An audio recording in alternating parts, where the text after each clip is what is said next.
নন্দন ভজ স্ত্রীণাং বন্দে নন্দন ভজ স্ত্রীণাং পুনতি ভুবনত্রয় বন্দে নন্দন ভজ শ্রীরাম বন্দে নন্দন ভজ শ্রীরাম বন্দে নন্দন ভজ শ্রীরাম পুনতি ভুবন ত্রয় বন্দে নন্দন ভজ স্ত্রীণাং বন্দে নন্দন ভজ স্ত্রীণাং বন্দে নন্দন ভজ স্ত্রীণাং পুনতি ভুবনত্রয়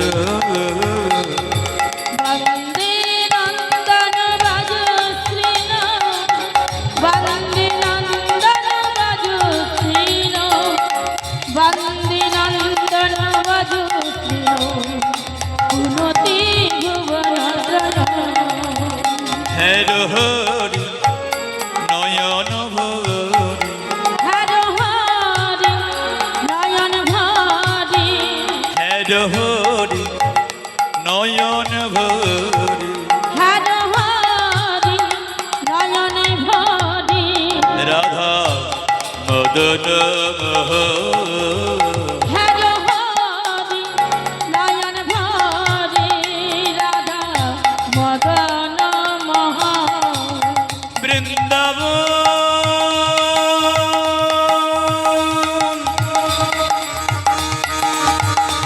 মধুর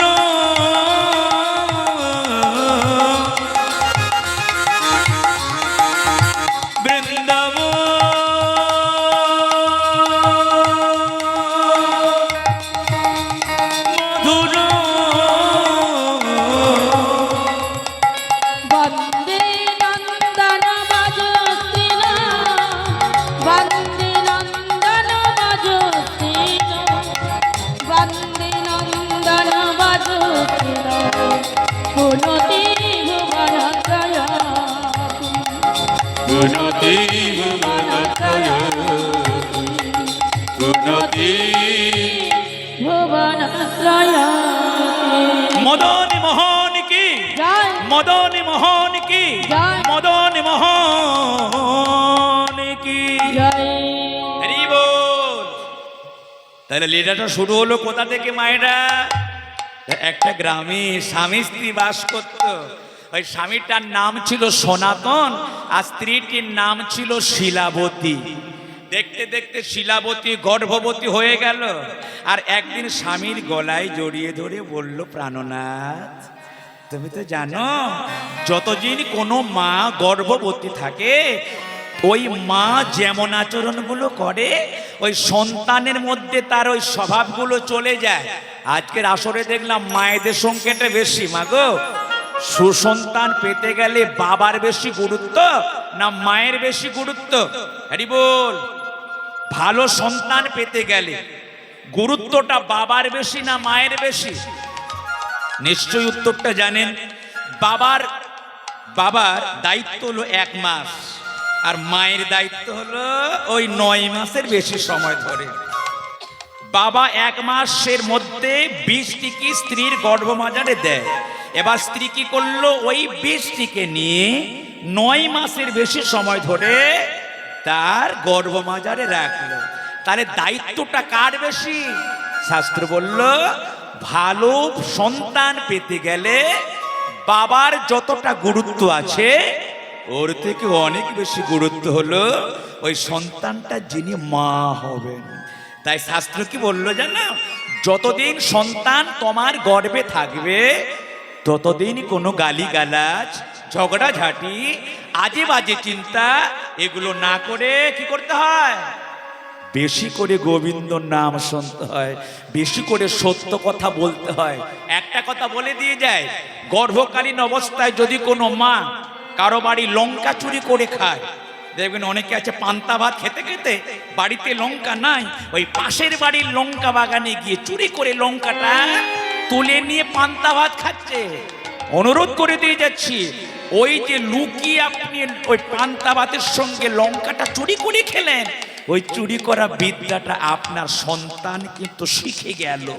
ওই সন্তান যেদিন বড় হবে ও কিন্তু অন্যকে না বলে ও কিন্তু অন্যের বাড়ির অন্য কিছু চুরি করবে। সন্তান সন্ততির সম্পূর্ণ দায়িত্ব হলো ওই গর্ভকালীন অবস্থায় মায়ের পরিপূর্ণ দায়িত্ব।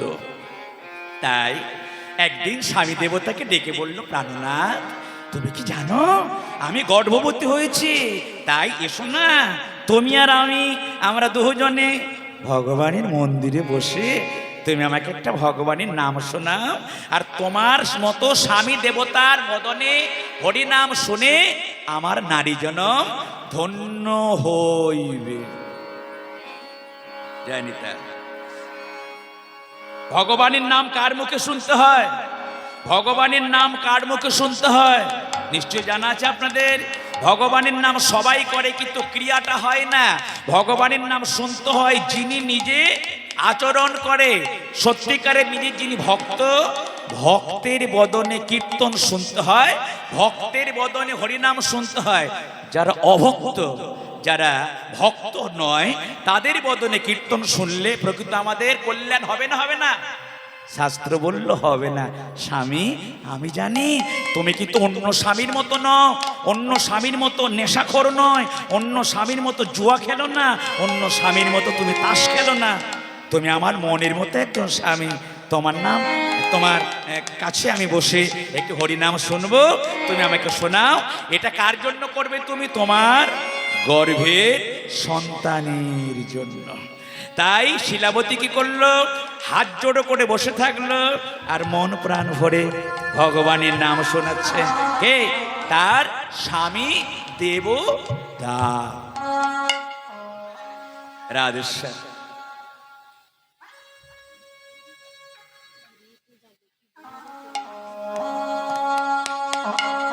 মন প্রাণ ভরে ভগবানের নাম শোনাচ্ছে আর ভগবানের নাম শুনছে। ওগো সুন্দর লা যশোদা দুলা বৃন্দাবন হারি বৃন্দাবন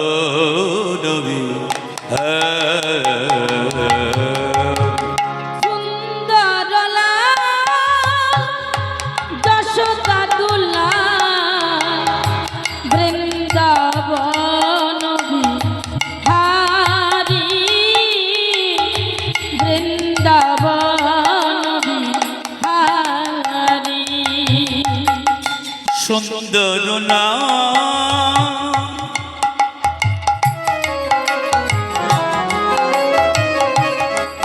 ও গোয়া কি বানাসি দেখা দাও রে,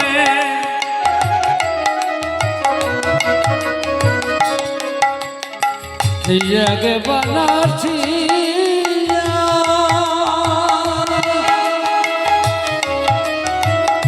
দেখা দাও মোরে, প্রভু গোয়া কি বানাসি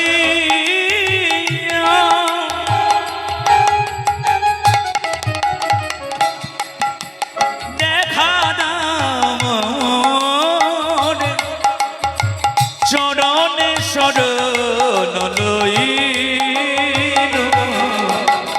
বৃন্দাবন হরি বৃন্দাবন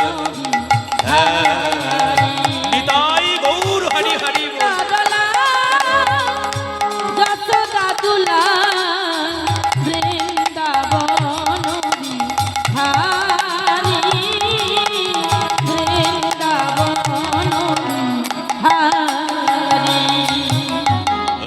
ভক্ত ডাকে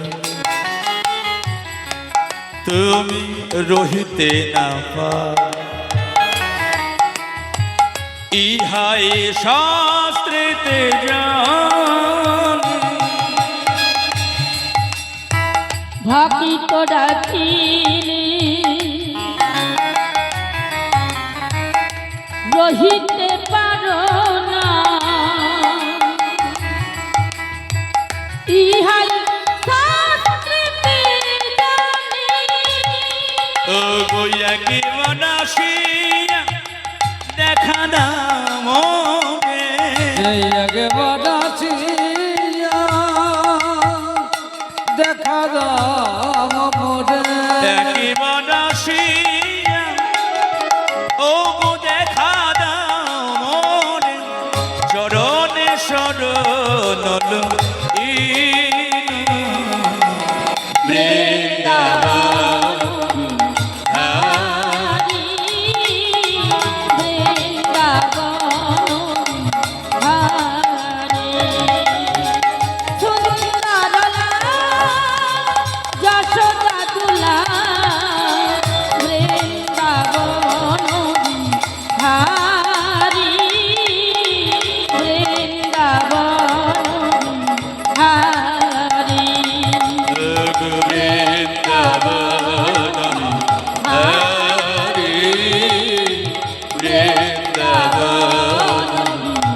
হারি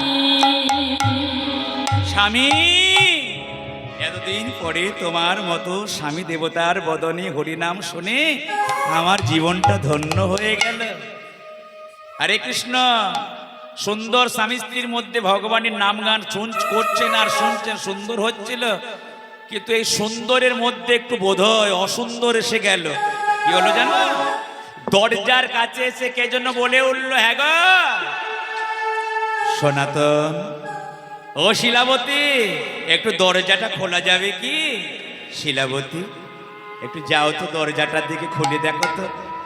দরজা খুলে দেখো তো আমাদের দুজনের আনন্দের মধ্যে কি আবার এলো। যখন এই দরজাটা খুলে গেল, কে এলো জানো? একজন সৈন্য। একই তুমি সৈন্য আমার বাড়িতে কেন? সৈন্যটা বলে বসলো, সনাতন আমি প্রয়োজন না হলে তোমার বাড়ি আসতাম না। বলো না তোমার কি প্রয়োজন? ওই সৈন্যটা বলে বসলো, দেখো এখান করার যিনি রাজা, ওই রাজা না একটা সমস্যায় পড়ে গিয়েছে। গয়া যুদ্ধ করতে গিয়ে ওই রাজা অনেক সৈন্যের প্রয়োজন, আর তুমি তো ভালো যুদ্ধ করতে পারো। ওমা, বিভিন্ন জন বিভিন্ন রকম করে অর্থ রোজগার করে তো নাকি? দেখবেন কেউ ব্যবসা করে পয়সা রোজগার করে, কেউ চাকরি করে পয়সা রোজগার করে। আর আজকে যে লীলাটা শুনছেন, ওই যে শিলাবতী এবং ওই সনাতন কি করে জানো? ওই সনাতন যুদ্ধ করে, যুদ্ধ করে পয়সা রোজগার করে। তাই আজকে সমস্যায় পড়ে গিয়েছে রাজা।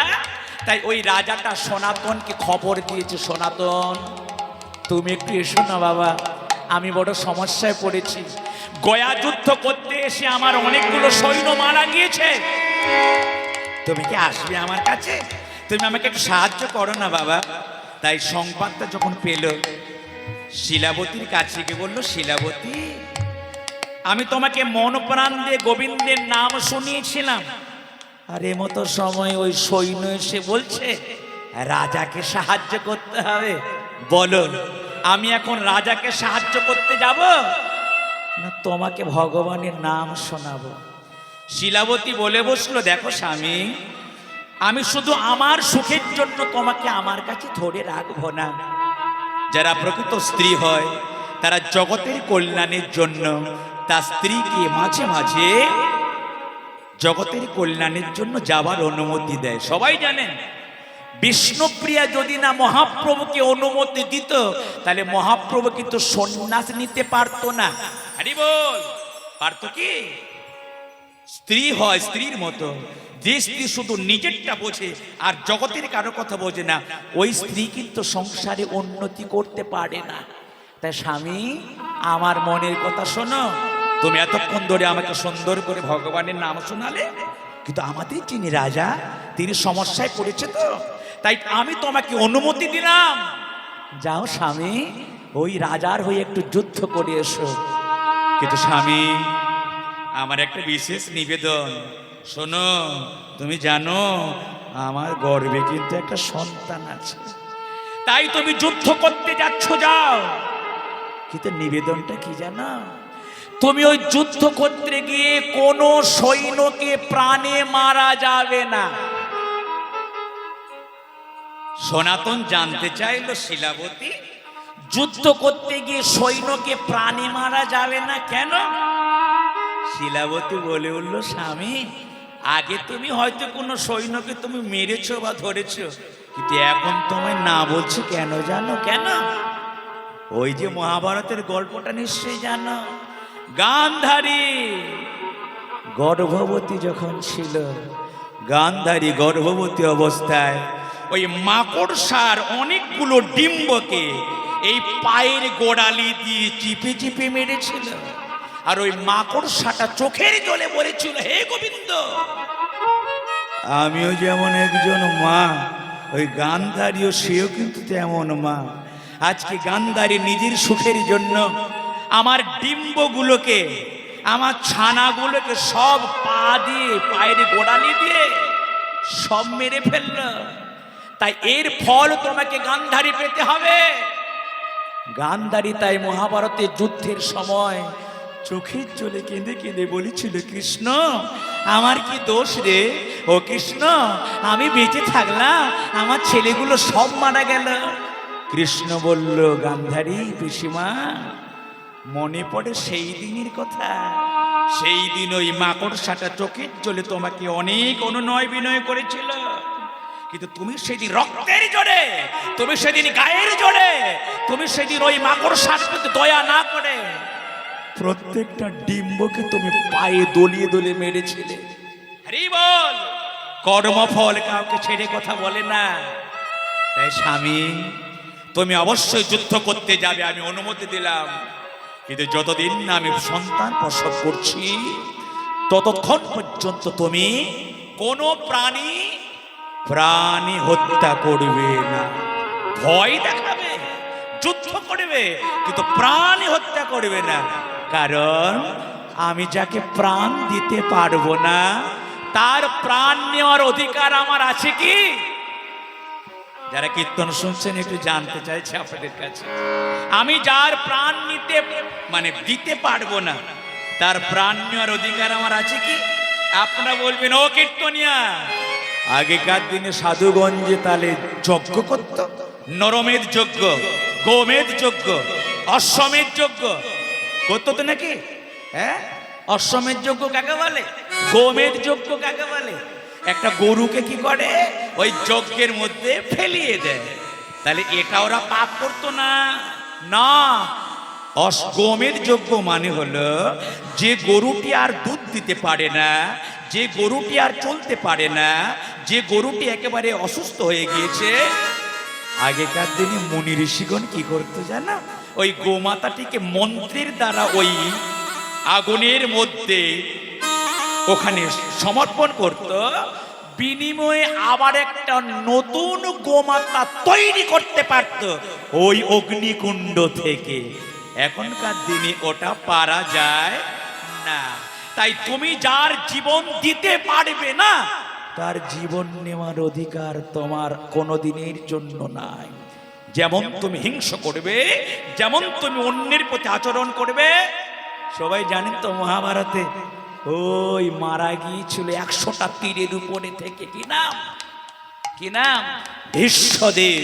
ভীষ্মদেব প্রশ্ন করছে, কৃষ্ণ, আমার পা থেকে মাথা পর্যন্ত কতগুলো তীর দিয়ে আমি এমন এই সাহিত্য আছে, বলতে পারিস কৃষ্ণ? আমার 100টা জন্মের কথা মনে আছে? আমি 100টা জন্মে কোনো পাপ করিনি। 100টা জন্ম পর্যন্ত যদি কোনো অন্যায় না করি, তাহলে আমি কেন তীরের উপরে থেকে রে? আমার এত কষ্ট সহ্য করতে হয়। কৃষ্ণ বলল, হে ভীষ্মদেব, 8 বসুর মধ্যে তুমি একজন বসু। যারা ধারাপাত শিখেছেন তারা জানেন তো, 1 চন্দ্র, 2 পক্ষ, 3 নেত্র, 4 বেদ, 5 পঞ্চমন, 6 ঋতু, 7 সমুদ্র, 8 অষ্ট বসু।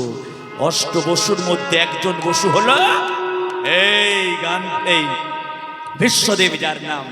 তো ভীষ্মদেব সামান্য কেউ নয়, কিন্তু উনি 8 বসুর মধ্যে একজন।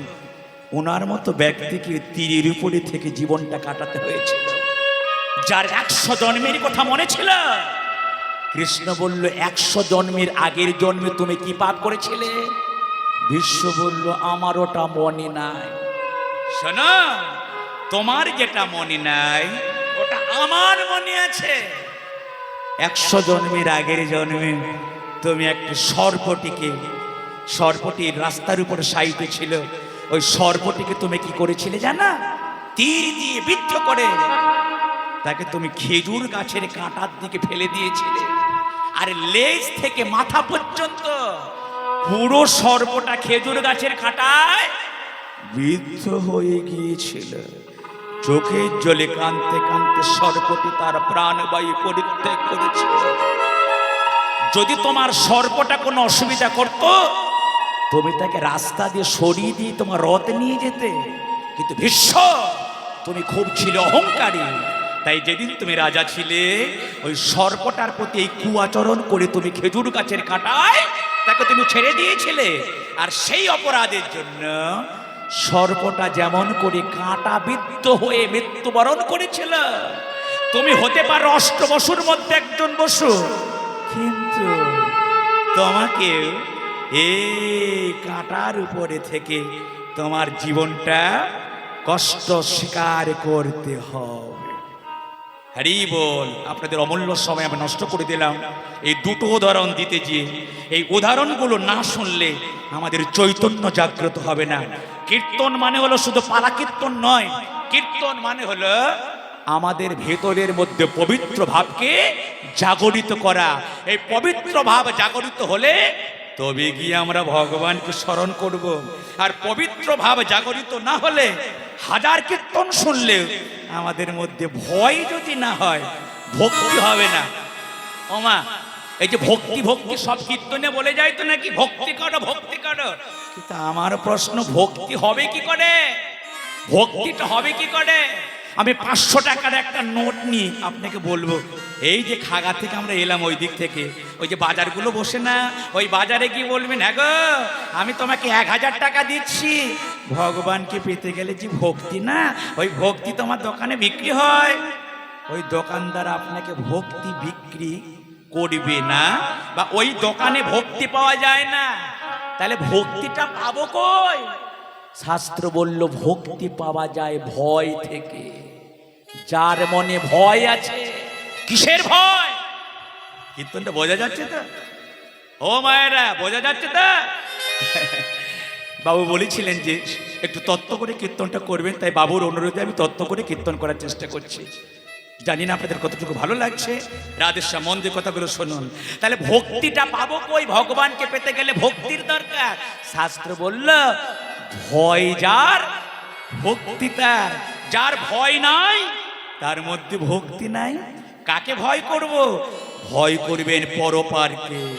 এই জীবনে যে কর্মগুলো করে যাচ্ছেন, এই কর্মের একটা ফল আপনাকে পেতে হবে।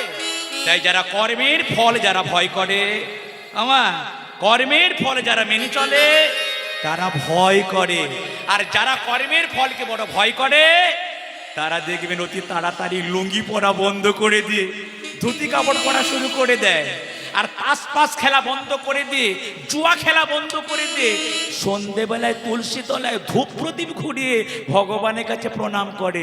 হ্যাঁ রে, আগে তো অনেক তাস খেলতে গেছিস, আগে তো অনেক জুয়া খেলতে দিয়েছিস। বলছে অন্যায় করেছি রক্তের জোরে, কিন্তু এখন থেকে বুঝতে পেরেছি রক্তের জোর চিরদিন রহে না, পকেটে অর্থের জোর চিরদিন রহে না। একদিন না একদিন উত্থান যার আছে, একদিন না একদিন তার আছে। জোয়ার যখন হবে একটু পরে ভাটা হবে। রাত্রি হওয়া মানে আবার দিন ঘুরে আসবে। চিরদিন কাহাডো সমান নাহি যায়। এখন তোমার ভালো সময়, এখন তুমি ঠাকুরকে মানছো না, কিন্তু যখন তোমার মন্দ সময় হবে তখন তোমার সব কিছু শুকিয়ে যাবে। ছেলে মেয়ে আত্মীয় পরিজন সবাই তোমাকে ত্যাগ করবে। আর সেদিন তোমাকে চোখের জলে বিশ্বাস করতে হবে, হে ঠাকুর, আমার যখন রূপ ছিল, আমার যখন যৌবন ছিল, আমার যখন অর্থ ছিল, তখন আমি ঈশ্বরের নাম গুণগান করিনি, তখন আমি ভগবানকে ভালোবাসিনি, তখন আমি ধর্মকে ত্যাগ করেছি। হে দয়াময়, এখনো বুঝতে পেরেছি চিরদিন কারো সমান নাহি যায়। এই অসময়ে যখন আমার কাছে ভালো সময় নাই, তখন আমাকে কে রক্ষা করিবে গো? তখন আমাকে রক্ষা করবে আমার অনাদির আদি গোবিন্দ ভগবানের ওই নাম। তাই সময় থাকতে হরি ভজন করো, সময় থাকতে ঠাকুরের কাছে চোখের জল ফেলাও, সময় থাকতে ভগবানের একটু নাম গুণগান শুনি, ভগবানের নাম গুণগানে মত্ত হয়ে তোমার মানব জনম ধন্য কর। ওরে সময় গেলে সাধন হবে না, ওরে দিন থাকিতে দিনের সাধন তুই কেন করলি না? সময় গেলে সাধন হবে না। ওরে মনের জামা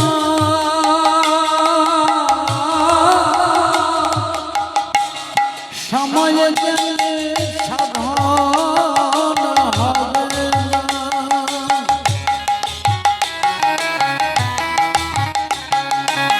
ওর দিন থাকিতে দিনের সাধন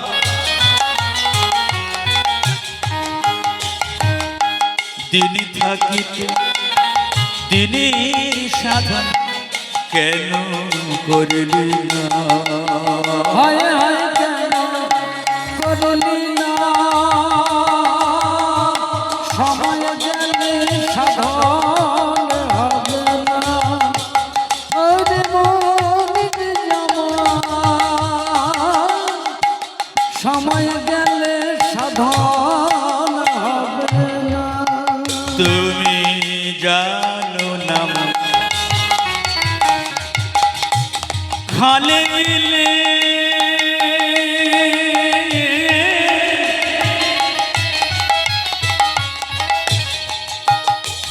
ওরে মিনিটাকে না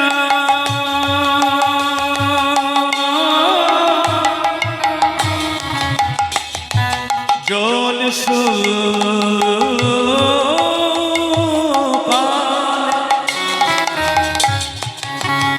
তুমি জানো না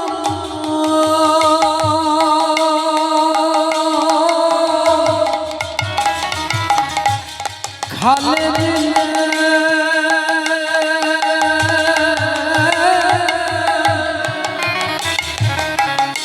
মিনি থাকে না।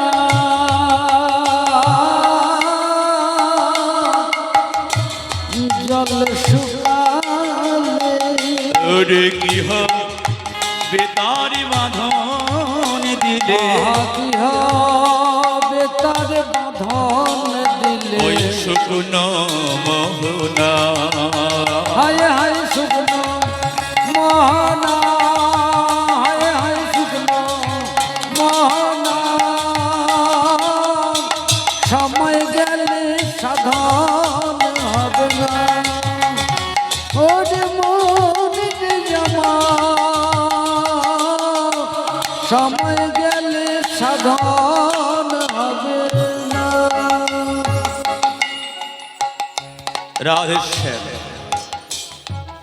ওরে অসময় কৃষি করে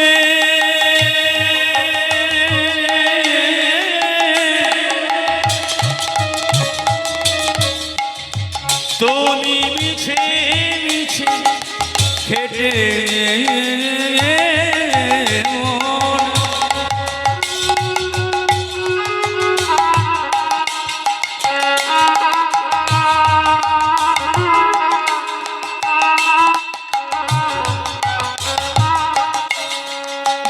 গাছ যদি ও হয় নিজের জোরে, গাছ যদি ও হয় বীজের জোরে ফল তো ধরে না, হায় হায় হায় ফল তো ধরে না, সময় গেলে সাধন হবে না। ওরে মন রে আমার, সময় গেলে সাধন হবে না। ও গো অমাবস্যায় পূর্ণিমা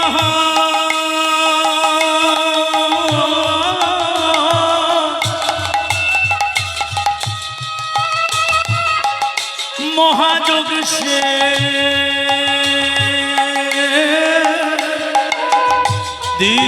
দিনের উদয়,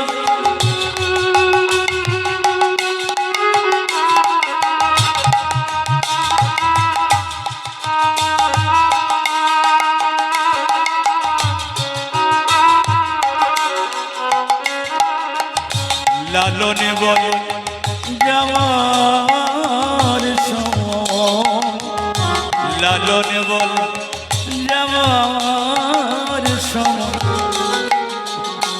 দ্বন্দ্ব রহে না,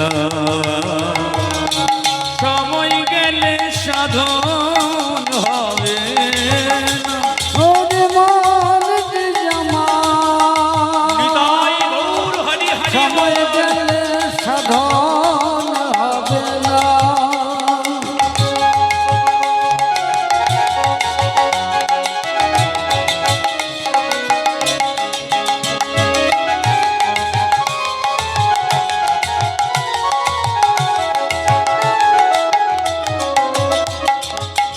গৌর বলে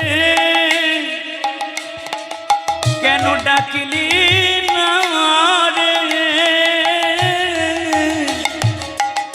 কেন গবুর বলে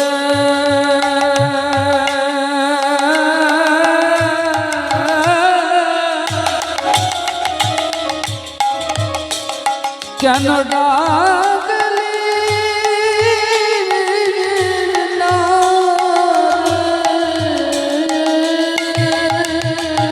এমন মানব জনম হেলাই গেল, গৌর বলে ডাকিলি না রে, তোর হেলাই খেলা জনম গেল, কৃষ্ণ বলে ডাকলি না রে। তোর হেলাই খেলাই জনমে গেল, গৌর বলে ডাকিলি না রে। খেলায় খেলায় জনম গেল, গবুর বলে ডাকলি না। ওরে সাধু সঙ্গ করিলি না রে, গৌর বলে ডাকিলি না রে, কেন সাধু সঙ্গ করলি না রে, গৌর বলে ডাকিলি না রে, কেন সাধু সঙ্গ করলি না রে, গৌর বলে ডাকিলি না রে, আহা সাধু সঙ্গ করলি না রে, কেন গবুর বলে ডাকলি না রে।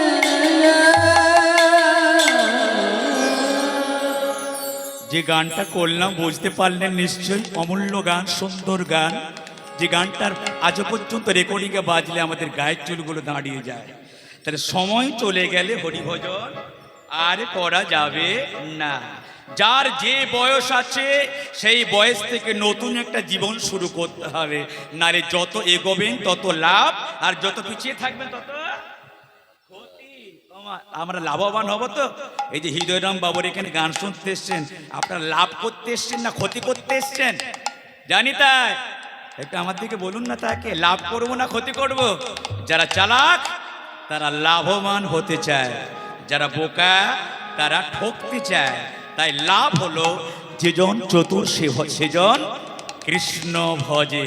যারা চালাক তারা কৃষ্ণ ভজন করে, গৌর ভজন করে, ধর্মকে মেনে চলে।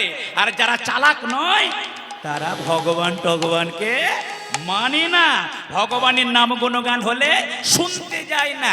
অনেক জায়গায় আছে কীর্তনে কি বললো না বললো ওগুলো জানার দরকার নেই। এই তোমাদের রান্না হয়েছে কি, নিমন্ত্রণ দিয়েছো, সেবা কখন দেবে? কীর্তন গান শোনার আমার সময় নাই। ওরে বাবা, ভগবানের নাম এত পবিত্র নাম, ওইটার প্রতি জোরটা একটু বেশি দাও।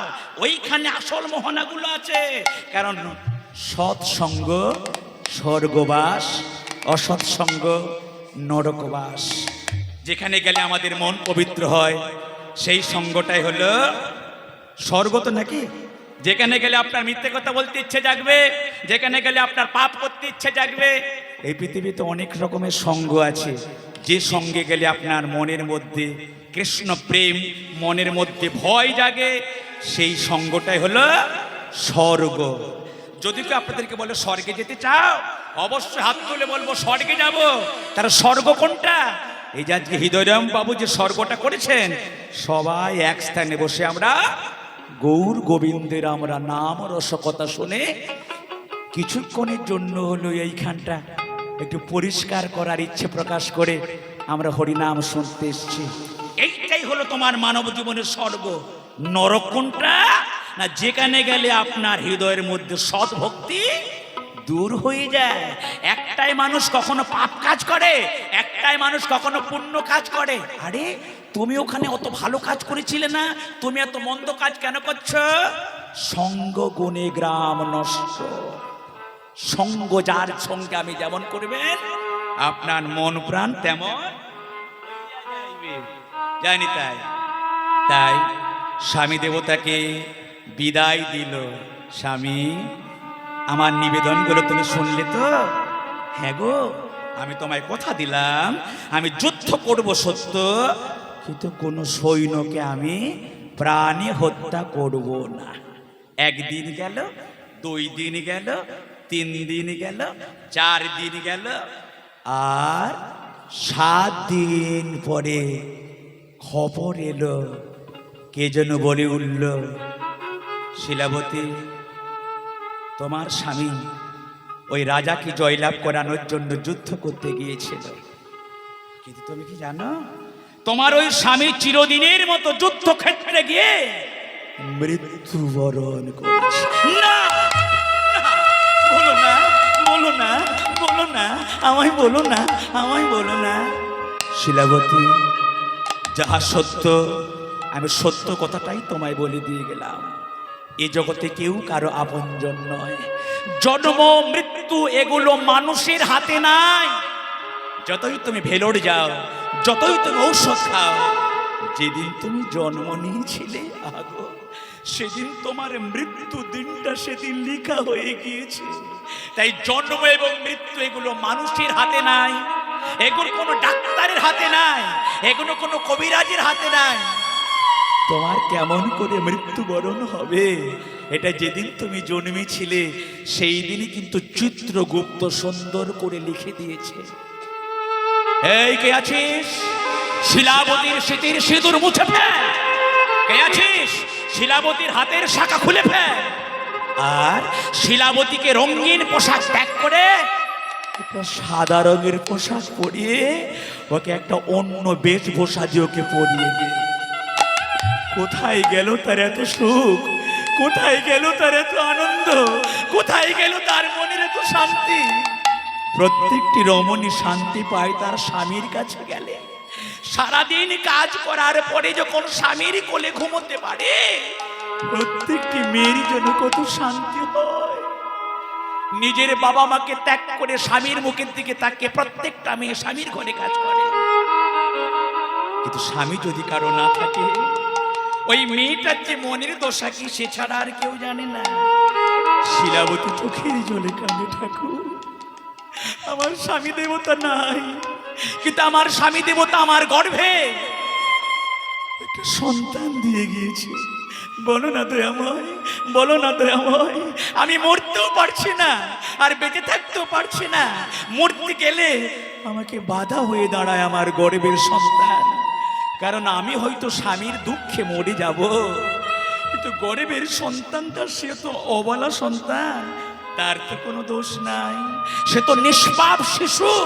ওই নিষ্পাপ শিশুটা মারা যাবে যদি আমি স্বামীর চিন্তা করে, আমি যদি আমার প্রাণবায়ু পরিত্যাগ করি।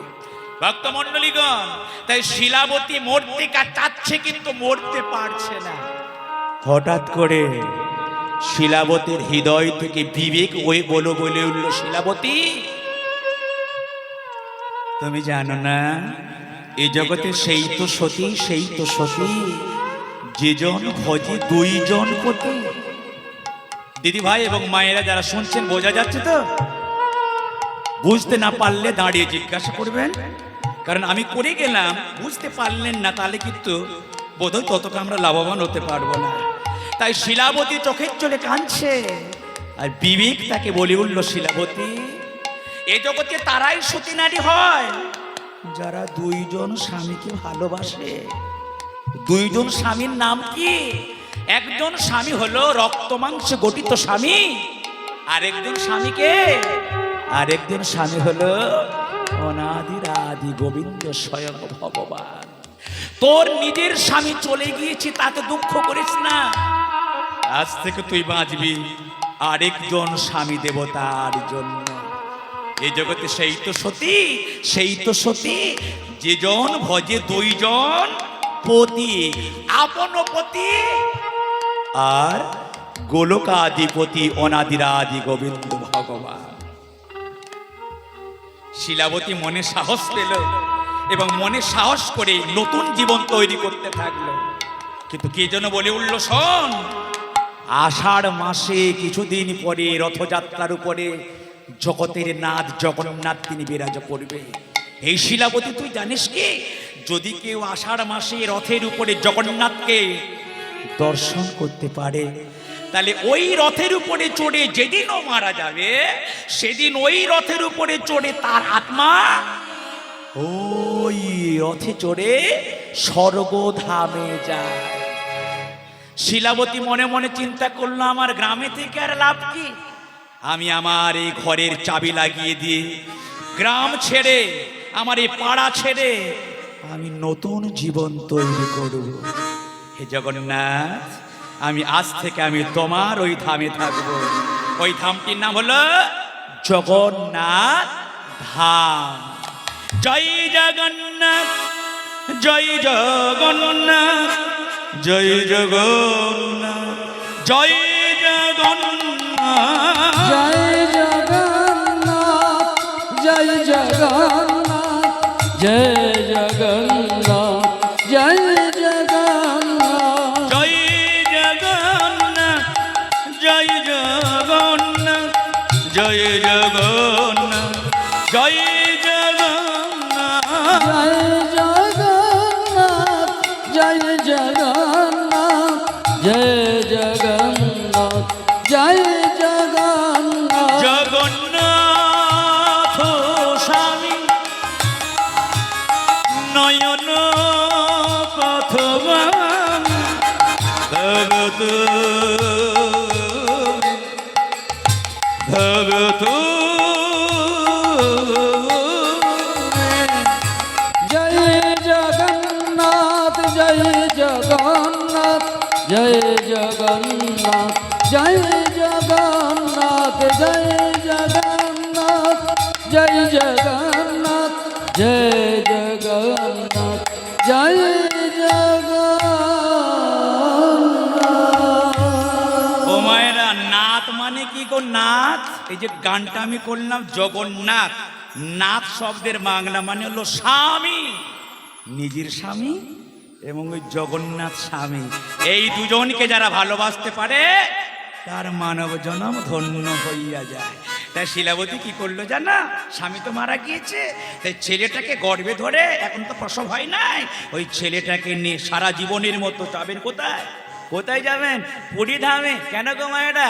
না, পৃথিবীতে যাহা পাওয়া যায় না তাহা পাওয়া যায় কোথায়? কোথায়? পুরী ধামে।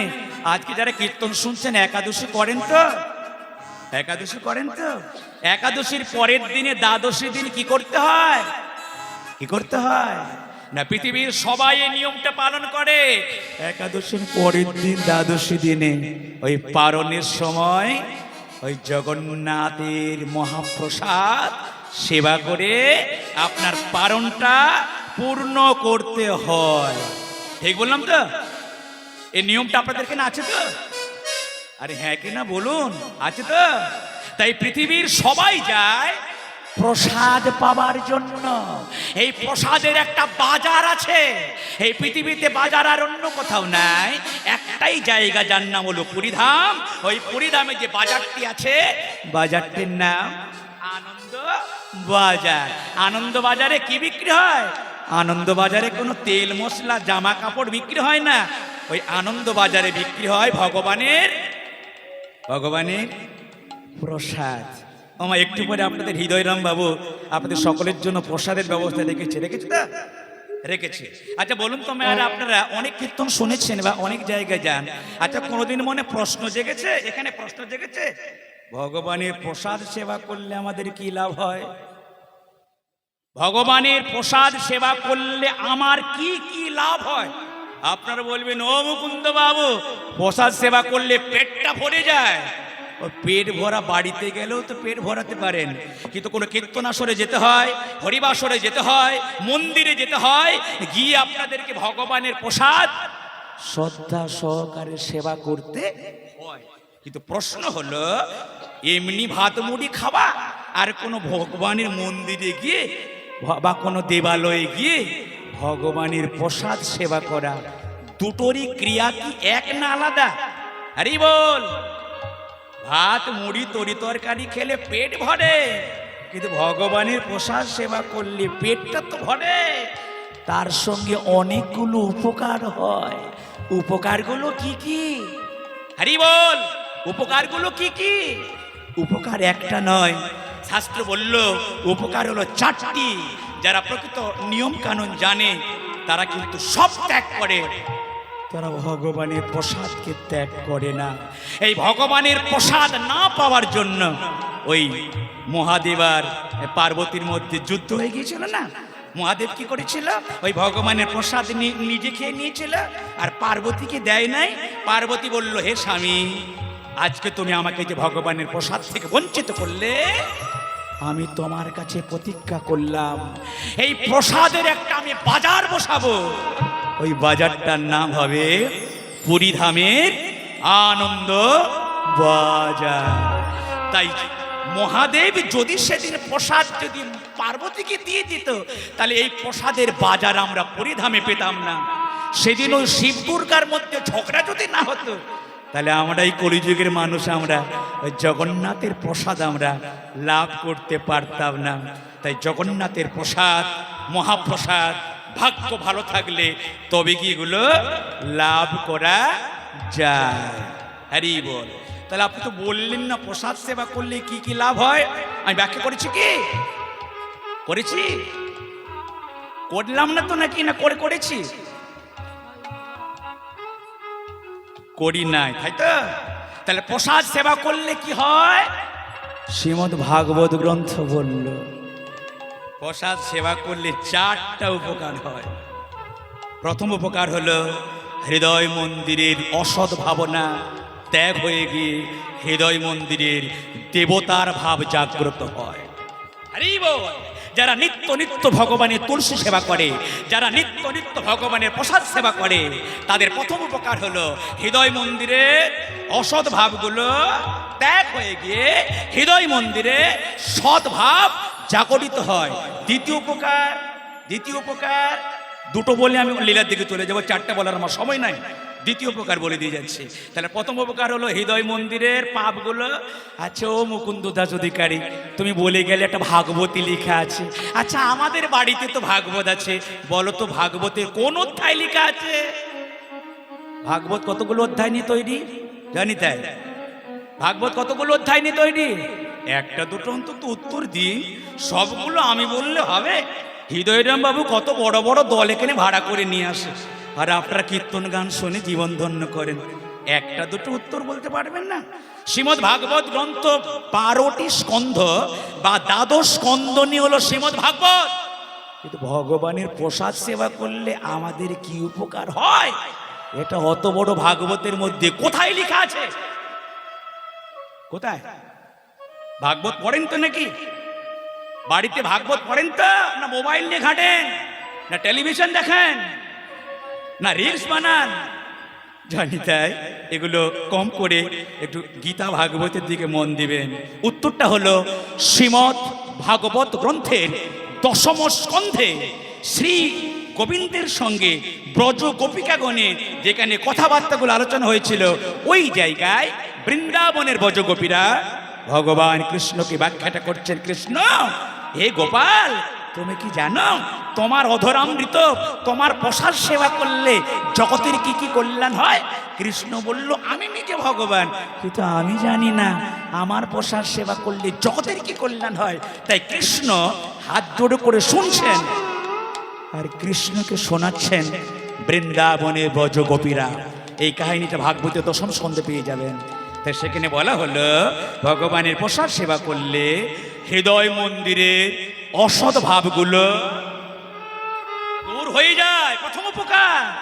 দ্বিতীয় উপকার, যত শোক, যত প্রকারের দুঃখ এবং শোক, এগুলো থেকে মুক্ত পেতে গেলে ভগবানের অধরামৃত প্রসাদ বিশ্বাস সহকারে সেবা করতে হবে। দুঃখ, শোক, যন্ত্রণা এগুলো থেকে মুক্তি পেতে গেলে ওই ভগবানের চরণ তুলসী এবং ভগবানের অধরামৃত সেবা করতে হবে। জয় জয় নিতাই গৌর প্রেমানন্দে।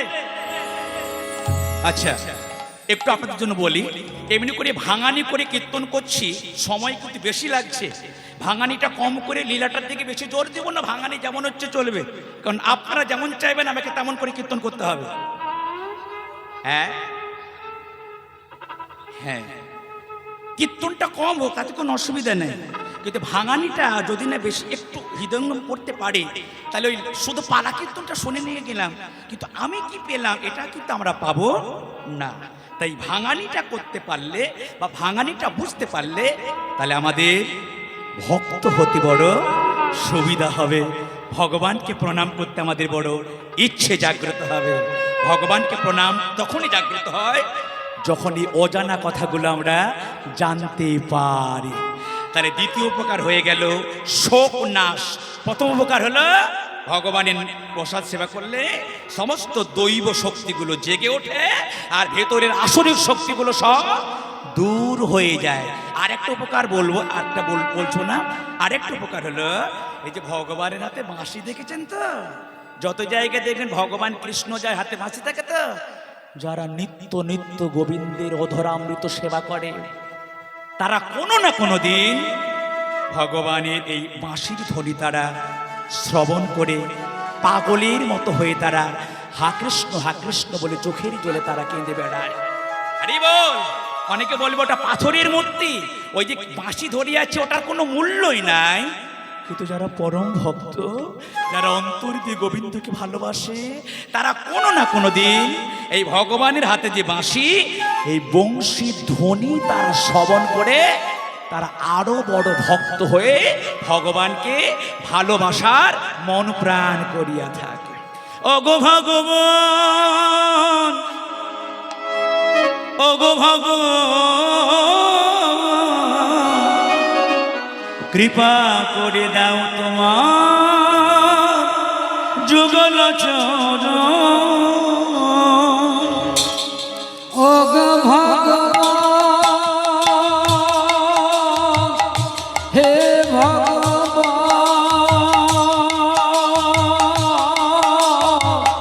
কৃপা করে দাও তোমার যুগল চরণ। ওগো ভগবান, হে ভগবান, কৃপা করে দাও তোমার যুগল চরণ। ওগো ভগবান, হে ভগবান, কৃপা করে দাও তোমার যুগল চরণ। ওগো ভগবান, হে ভগবান, ওগো ভগবান, হে ভগবান, ওগো ভগবান, হে ভগবান, ওগো ভগবান, হে ভগবান, কৃপা করে দাও তোমার যুগল চরণ। ওগো ভগবান, নিতাই গৌর